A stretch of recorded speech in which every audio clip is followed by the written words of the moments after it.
Hello, Wives Club.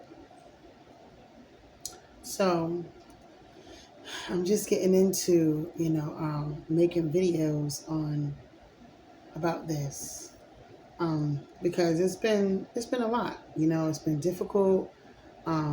Life is just going. You know what I'm saying? So there's not much that you have time for sometimes when you're being a mother. So I'm a stay-at-home mom. My little one is still at home with me.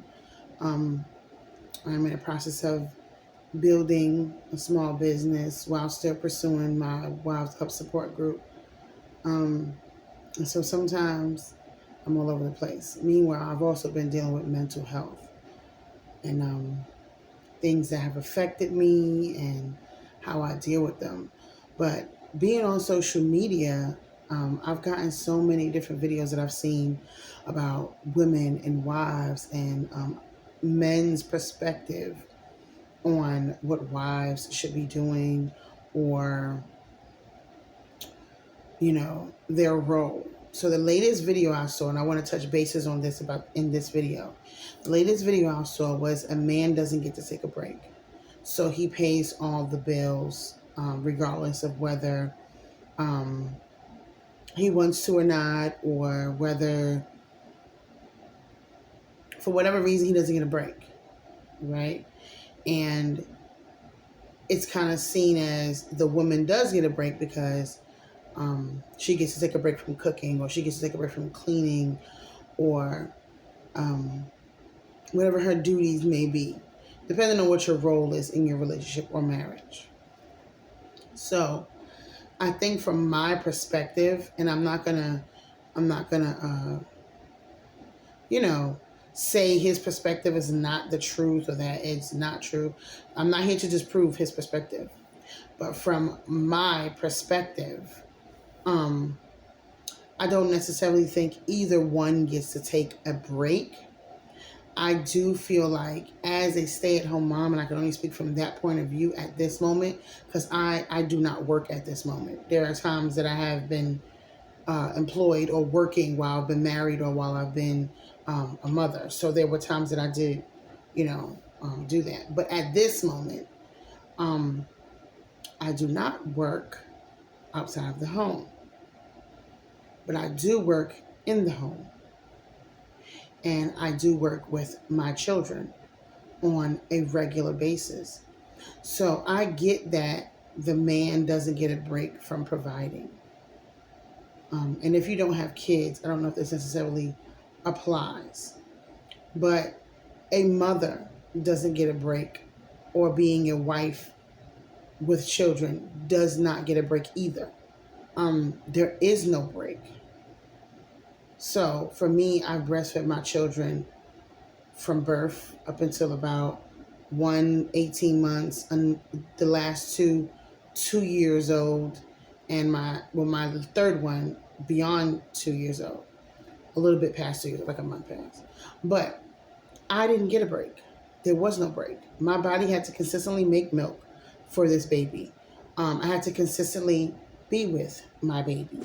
I had to nurture and care for my kids and pour into them and uh, break up fights, do homework, extracurricular activities, cook for them, breakfast, lunch, dinner, snack, uh, bathe, bath every night, and all these things. On top of the fact, my body is still healing from having children. My body's never going to be the same after having children.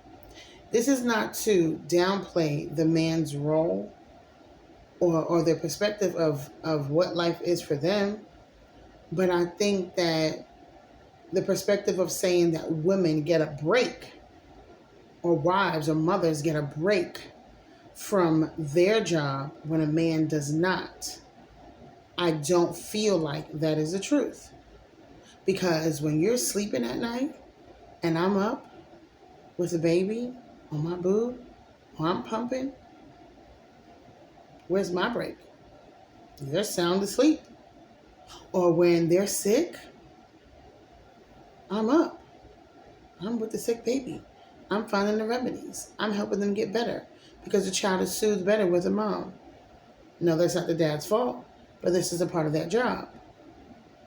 When things are going haywire with them emotionally, regardless of what age they are, their mom is there to nurture them. I am constantly 100% pouring into my family and my children. Even when you're having a bad day, I'm pouring into you. When you're going through life, and going through your own emotions, I have to pour into you. A lot of times, me as a wife and women in general don't get a break. There is no break. It's constantly pedal on the gas. That's it. You just going. And it's not to compare each other's roles, but it is to say that everyone is doing their part. If they're doing their part. There are some people who are not doing their part. So let me say that. That doesn't apply to the ones who are not doing their part. But if you are among the ones who are doing their part and doing it well, let's not compare what you do or size up what's being done and how it's being done. Because at the end of the day, what we do is completely different. It's different. And it does different things. It makes the marriage or the world go around in different ways. Because when you're thinking about a woman is building a nation.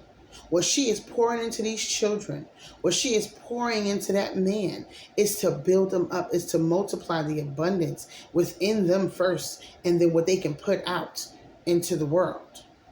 Okay? It doesn't negate that the man's position is not important. It is important. It is important that that woman has what she needs or the children have what they need. But at the end of the day, that's what's supposed to be happening. That's how it's supposed to go. Right? So if that's not something you think you can do or you want to do, then don't do it. Same with women. If you can't handle having children, then don't do it. But if you are going to step into this position and take on this job or take on this position, then you work it. Same way if you take on a job at work, you work it because the benefits from it are far much greater. I think what's interesting is because I've seen it talked about in that way. The men make the money, right? So at the end of the week, when you get your check, you can see, you can monetize, you can see the benefits of all the hard work you have put in at this job. But for a wife and a mother, a lot of the times, it's a thankless job. A lot of the times, the children are walking around not even saying thank you for the little things. No one notices when a floor is mopped or when a stove is cleaned or when the refrigerator is cleaned out or when a bathroom is cleaned, or sometimes nobody even says a word to you. But you keep pushing and you're not getting monetary value, so you don't actually see it in paper. You don't actually see it on paper. There is nothing that you actually see to give you that validation that you're doing a good job or that you've actually succeeded at something. When you get paid, or when they have Employee Appreciation Month, or when they have, Employee Appreciation dinners or Christmas parties, you know what I'm saying? You're celebrated in that way as a good employee, or your career shows you that in how much money you make, or, the amount of money you can save shows you your hard work. But for a wife and a mother, there is no monetary value that comes out of what you're doing. You do it from your heart. You pour from your heart. You pour from your soul. And you hope and wish and pray and know in your heart that what you are doing is right and that it's going to sow a seed of greatness into these people that you are pouring into and nurturing into.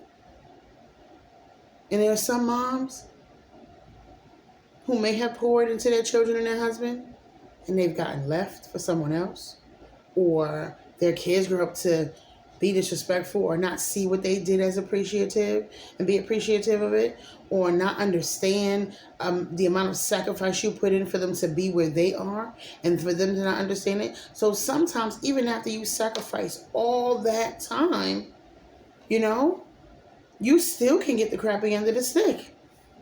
And it's still no thank you sometimes. Or it's still no positive fruit from that seed. Because people are going to be who they are.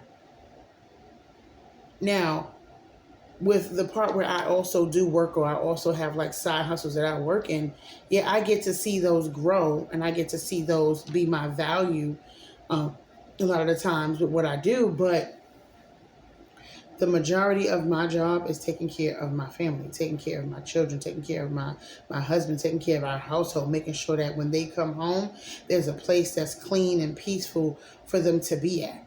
And even sometimes when I don't feel that inside of myself, I still have to keep that in balance for them so that they're not out of balance. And I have to figure a lot of that stuff out on my own that I'm going through, while fighting through things that I've already had going on with me. You know, a lot of times you see people who come from the same place or been in the same neighborhood, and they're at different levels in their lives. You know, but what people don't see, and they start to compare, what they don't see is that what was this upbringing for this child? You know what I'm saying? What are they fighting through? What childhood traumas are they trying to heal from first, so they can just be their greatest version of themselves? Some people were in the same hood as me, but you know what? They didn't have the same parent. Their energy wasn't given, the energy wasn't the same. They were encouraged. They were enlightened. They were, poured into. You know what I mean? So when they went out into the world, they was ready to take it on. Optimistic, not fearful, chasing their dreams and being these things. And that's because of the parents or the environment that they were in. And then some find that power within themselves because they didn't get it. But a lot of times, this is what I've noticed, a lot of times those foundations that come from those places, you know what I'm saying? Some people are making it work for them. But they get to a place, if they're not healed enough within themselves, they get to that place of a lot of money and success and fame, but they're lonely, they're depressed, they're want to commit suicide. It's all kinds of things that they're going through internally that none of the money in the world that you have, none of the fame in the world that you have can ever complete you with. It doesn't say that they're not successful. It just says that there are parts of them that they just suppressed and thought that they could make it up with those other things. You know what I mean? And this all comes from the nurturing of where was their mother? Where was their father? What were they being introduced to? How were they raised? If your parent had mental illness, did you have that too? Did you go through that as well? These things matter. These things are what help people move on in their lives, or help people grow in their lives and be better in their lives. Sometimes that's not understood. You know what I mean? Sometimes you want to do the best that you can, and you want to be the best wife or mother or husband that you can. But sometimes there are things that you have to deal with internally. I've seen a news, it was a clip online, and the guy was saying they're trying to make plus size women or full figure women be on the front pages of like Centerfold or something like that. Of magazines, to show that they're models and things like that. And the statement he made was, you can't sell unhealthy as sexy, right? And so what got me about it is that, some plus size women or men may be unhealthy, right? A lot of the times they are unhealthy in some way within their body, right? But what got me is that there are some slim people, skinny people, or model looking people, excuse me, who are sick or who have mental illness, and they themselves are not healthy either. But because their unhealthy shows on the outside, it automatically disqualifies them from sexy or from being a part of being on the front magazine. But you've got full